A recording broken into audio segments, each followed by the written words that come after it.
Cyber city Gurugram के sector 4 community centre में Kalinga Bharti foundation द्वारा अपना 7वां वार्षिक उत्सव आयोजित किया गया है, जिसका थीम रज कला महोत्सव था। इस कार्यक्रम में हजारों लोग शिरकत करने पहुंचे, जो कि इस कार्यक्रम का हिस्सा बने, जिसमें कई महान विभूतियां शिरकत करने पहुंची। वहीं कार्यक्रम में स्वास्थ्य मंत्री आरती सिंह राव को भी निमंत्रण दिया गया था। वहीं बीजेपी के स्थानीय विधायक मुकेश शर्मा को भी बुलाया गया था, लेकिन किसी कारणवश वो कार्यक्रम में नहीं पहुँच सके। वहीं मंच पर कलाकारों ने अपनी कलाकारी से कार्यक्रम में आए दर्शकों का मन मोह लिया। इस सांस्कृतिक मंच पर कलाकारों ने अपनी अपनी कला का प्रदर्शन किया। संस्था द्वारा जहां मुख्य अतिथियों का स्वागत किया गया, वहीं कलाकारों को भी मंच पर सम्मानित किया गया। उड़िया भाषा, लोकगीत और डांस ने लोगों के उत्साह को और ज्यादा बढ़ा दिया। ये 2 दिनों तक यहां उड़ीसा प्रदेश की सांस्कृतिक धरोहर को उजागर करने के लिए एक भव्य सांस्कृतिक कार्यक्रम का आयोजन किया गया है। इस कार्यक्रम में उड़िया भाषा में विभिन्न नृत्य और सांस्कृतिक प्रस्तुतियाँ हुई, जिन्हें सभी दर्शकों ने बहुत सराहा। हजारों की संख्या में लोग इस कार्यक्रम का हिस्सा बने और इसका आनंद लिया।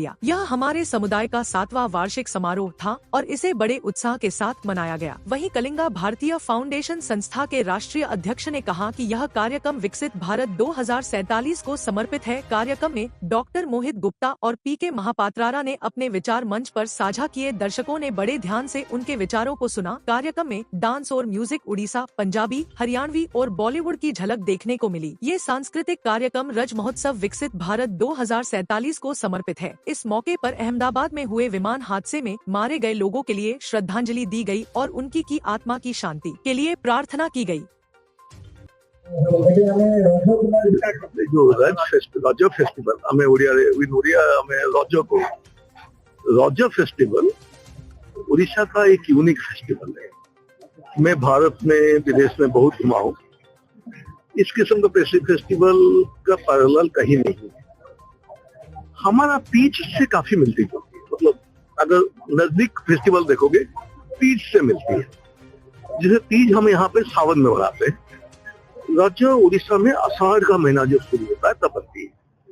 जैसे तीज में यहाँ पे सावन में बारिश आती है, उड़ीसा में मानसून आती है आषाढ़ का महीना।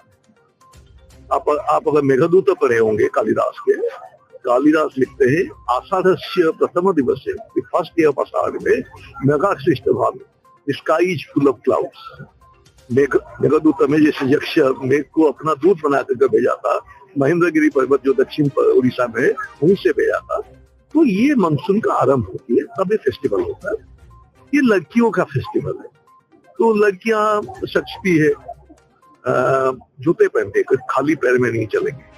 क्यों नहीं चलेंगे खाली पैर? धरती माँ को कष्ट ना हो। तो ये लड़की का अकेला फेस्टिवल नहीं, ये धरती माँ का फेस्टिवल है। धरती माँ को कोई कष्ट नहीं देना है, कोई खुदाई मिट्टी का नहीं करना है, पर्यावरण को दूषित नहीं करना है उसका। तो धरती माता का पूजा होती है, लड़कियों का पूजा होती है, वो सस्ती है। तो 3 दिन अगर काम नहीं होगा तो कौन काम करेगा? खाना पीना खाएंगे, क्या करेंगे? तो घर के जो पुरुष होते हैं वो सारे करते हैं। जितना भी आप देख रहे हो बड़े बड़े बिल्डिंग है, हमारा उड़ीसा का प्लम्बर भाई, मैंने बोला 1 लाख लोग है, जिसमें से कम से कम 50,000 तक प्लम्बर भाई लोग इधर रह रहे हैं। उसके अलावा इधर जितने भी corporate sector, hero, Honda, Maruti, software company जितना भी है, सारे लोग अभी संजय दास भी है, एक वाइस प्रेसिडेंट है मल्टीनेशनल कंपनी में, सारे लोग है। हमारे बहुत लोग जो सारे अच्छे कंपनी में जुड़े हुए, कॉर्पोरेट सेक्टर में 50,000 से ज्यादा इंजीनियर, मतलब अकाउंटेंट, ऑफिसर, सारे इधर गुरुग्राम में रह रहे हैं। खेलती है जो झूला झूलती है लड़कियां, सिमिलरिटी यहाँ तक है। बट बेसिकली वुमेनहुड को सेलिब्रेट किया जाता है, लड़कियों को सेलिब्रेट किया जाता है। एक्सपेक्ट करता है कि मदर को कैसे रेस्पेक्ट करते हैं, धरती माता को कैसे रेस्पेक्ट करते हैं। घर का सारे काम पुरुष लोग करेंगे, कोई लड़की कोई काम नहीं करेगी, मतलब नॉट एक्सपेक्टेड, कोई पुरुष बना भी नहीं करेगा। तो क्या होती है कि पकवान भी खास बनती है। अगर आप आए हो, एक पोड़ा पीठा बोलकर एक चीज होती है, एक पीठा बनता है जो कि प्रत्येक खोकर होता है और पान के बिना रजो नहीं होता। मेरे हाथ में पान आपको दिखते हो गया, तो पानो होता है, खास पकवान होती है।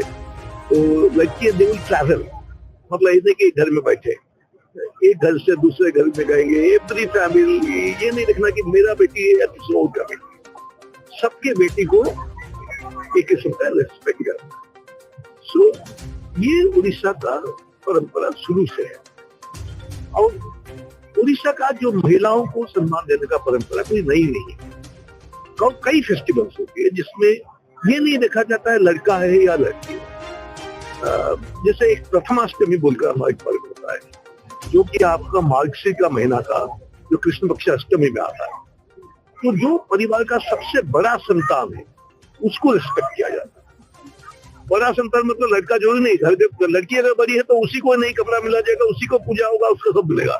अगर लड़का नंबर 2 है तो उसको नहीं मिलेगा। बड़ी है तो बड़ी है, बड़ा है तो बड़ा, ठीक है। और मैं मामा हूं तो मुझे मेरा जितने बहन है उनका जो बड़ा संतान के लिए कुछ ना कुछ भेजना।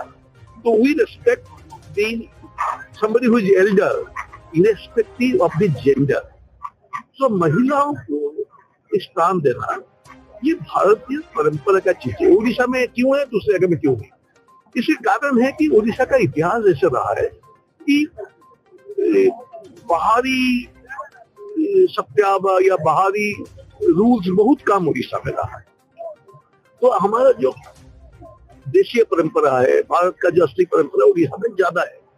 हमारा देश में हम भेदभाव नहीं समझते, किसी ऐतिहासिक कारण से ये भेदभाव वगैरह आ गए और अभी ये खत्म हो रही। अभी आप देखते हो पेरेंट्स वो कोई भेदभाव नहीं रहते, लड़का हो या लेकिन जब मेरा बच्चा पैदा हुआ था मैं डॉक्टर को किसी कारण से टेस्ट किए, मैं डॉक्टर को पूछा क्या हुआ, मुझे रोहतक मेडिकल कॉलेज का जो हेड ऑफ डिपार्टमेंट के साथ मालूम नहीं पड़ा।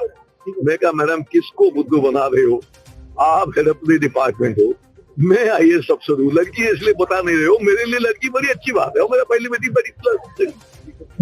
ये चीज दूर हो रही है। तो हमारा देश लक्षण दिखा रहा है कि कैसे देश बढ़ेगा। और हम गुड़गांव में ये पर्व बना रहे, बहुत अच्छी बात है। कल मैं काफी अफसरों से बात कर रहा था। गुड़गांव का बड़ा बात ये है कि हमने पूरे भारत को अपना है। नॉर्थ इंडिया में जो विरासत है ना, ये पुराना पंजाब का विरासत में कहता हूँ हमारी आने वाले हम मुस्लिम क्यों नहीं, पंजाब के